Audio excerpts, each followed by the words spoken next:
wonderful Sunday morning. And whether you're joining with me live or on the podcast, let's begin by getting into the mindful body, an old friend. Stretching up the spine, enjoying the strength and ease of the body, all the while staying easy and comfortable, alert and relaxed, strong and flexible.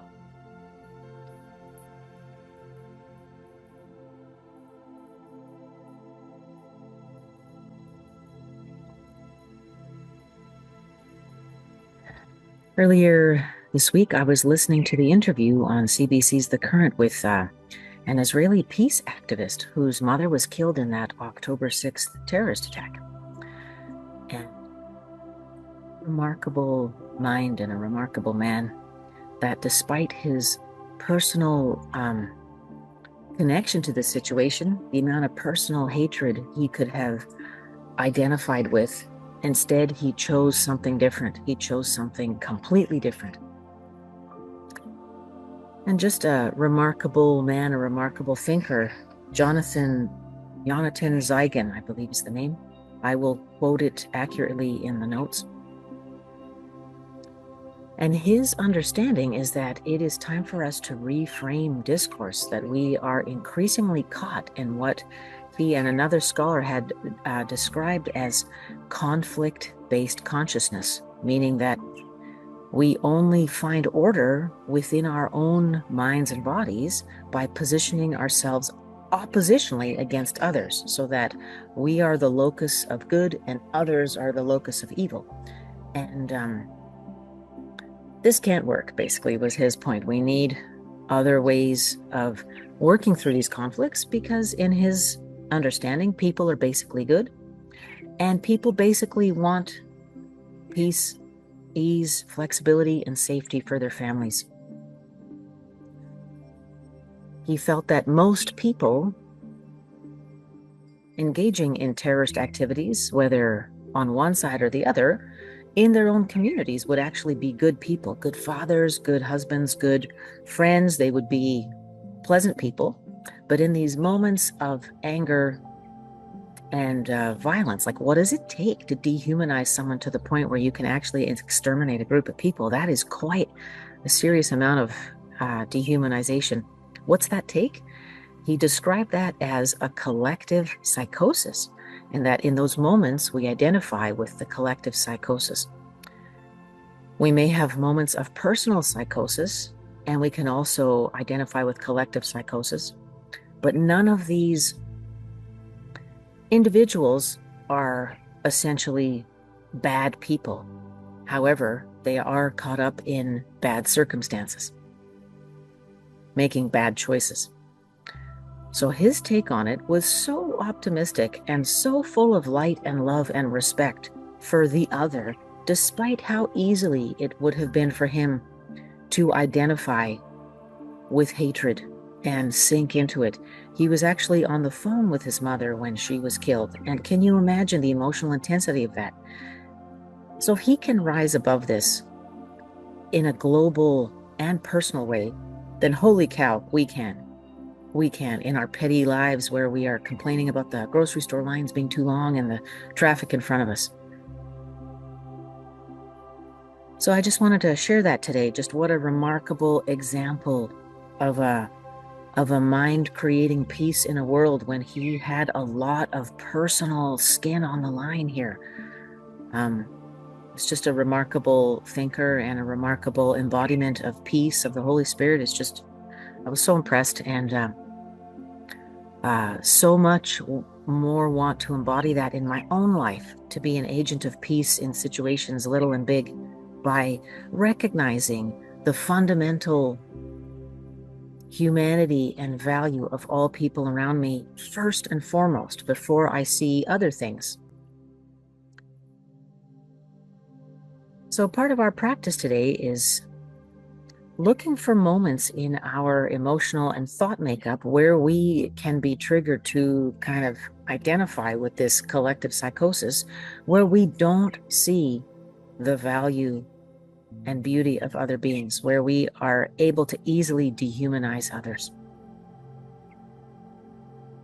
And how important it is to bring those circumstances to light so that we can be light bearers and peace bringers in this world, and that we can live a beautiful, harmonious life personally, and we can share that harmony in all of our circumstances, not with a lecture, but from the inside out, from our actions, from our being. How can we live it in the moment? That is the kicker. Moving from the talking to the living, walking the talk. That is the hard work. That is the path I'm on, flawed human that I am, and I am so grateful that you're sharing this with me.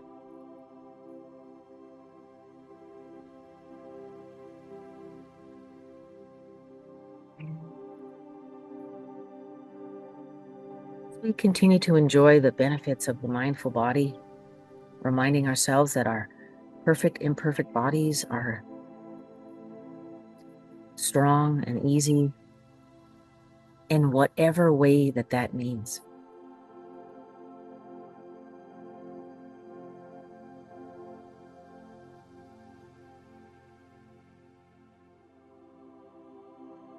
For example, I do have the flu right now, and I have I've had some very debilitating back problems the last couple weeks, to the point where my kids are kind of putting me in bed and getting me out. So my body has not been at its best.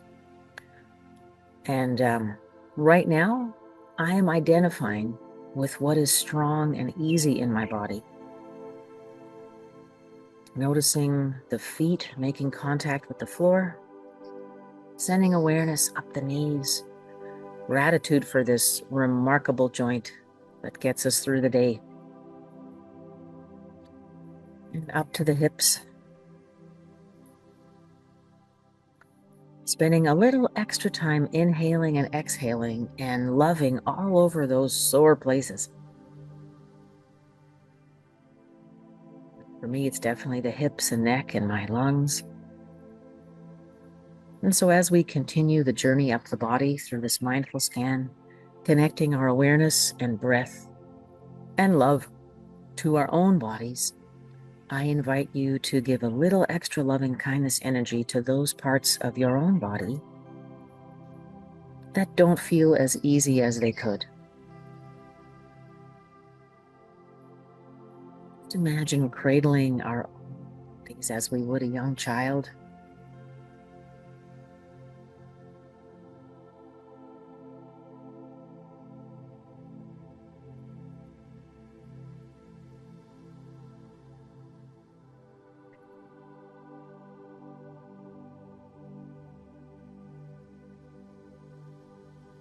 Inhaling and exhaling.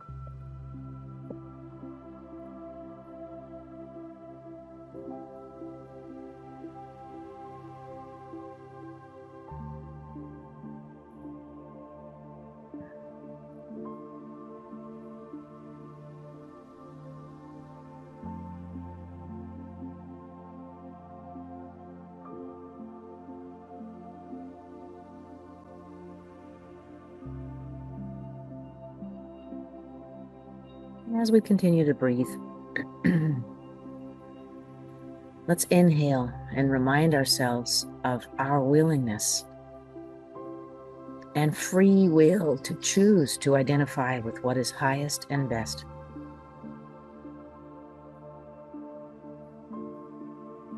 As we exhale, having noticed those triggers which may set us off, let's give ourselves permission to release the anger and control and frustration we may feel in those circumstances. What actually happens if we let go of that anger and control and frustration? Let's say it takes me an extra 5 minutes to get to work if I'm not speeding and angry. Let's say I have an extra 2 minutes in the line at the superstore if I'm not impatient.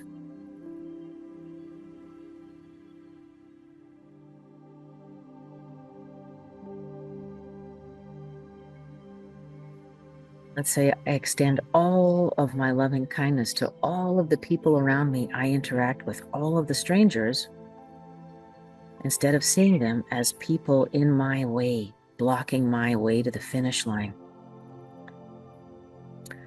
Noticing places in our meditation today where we are at war with the world around us. And in our inhalation and exhalation, committing to doing highest and best, to seeing the humanity and beauty in all people first, making that commitment to changing our vision with our free will.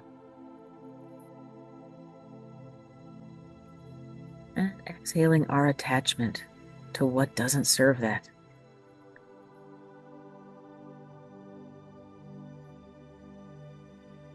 Continue this practice for a few moments longer.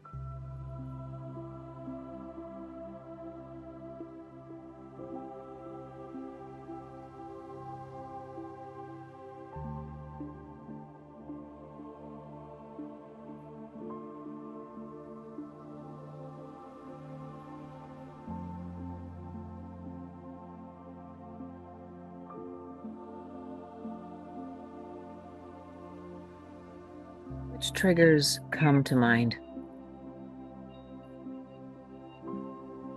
We recognize, we accept. We investigate them just a little in our practice so that they don't derail our mindfulness meditation in this moment. And we nurture them. We nurture the self who feels afraid if we don't get our way. What actually are we losing? Are we truly at war with people around us? Or is it a protective mechanism against fear and shame?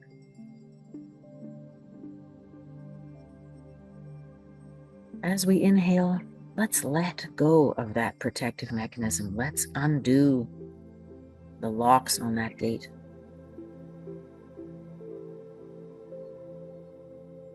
Enjoying the freedom and expansiveness of taking down the fence.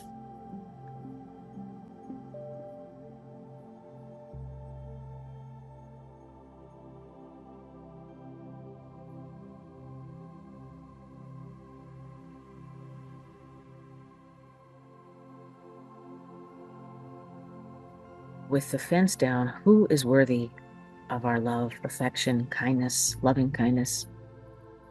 Everyone. Everyone. There's no limits. There's no one outside of that.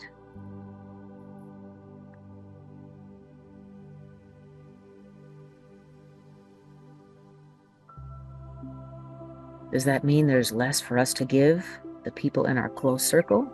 Absolutely not. Love is not a resource that runs out. The more we have, the more we give, the more we have, the more we receive. It is wonderful math. It's not the math of the physical world. And taking a few moments in our breathing to enjoy this fabulous math.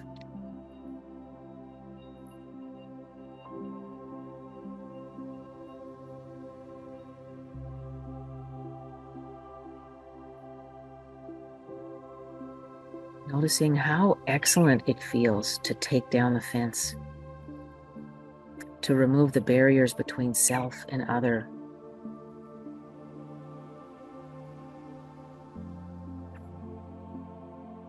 All the fences we set up to make ourselves feel more worthy, feel more safe. Those people are bad drivers. Those intellectuals are indoctrinated. Those newcomers are changing culture. Those people are immoral. They're a bad influence on my kids. Taking down all the fences so that we can see the common, beautiful humanity in all of our fellow beings. And identifying first and foremost with that as an ideological choice. as a personal choice.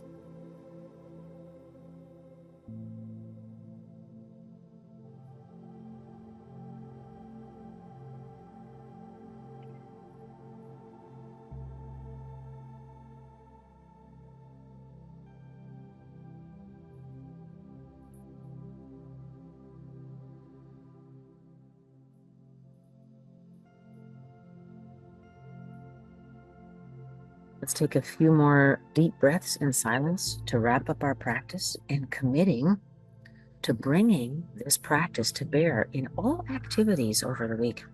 Whether we're driving, walking, doing dishes, showering, stop and observe. Where am I putting up a fence? And breathe it out. Inhale our true strength. Inhale the willingness to be free of the barriers that we erect. And exhaling what no longer serves. Thank you for meeting with me today. I look forward to seeing you next week. Wishing you a wonderful week.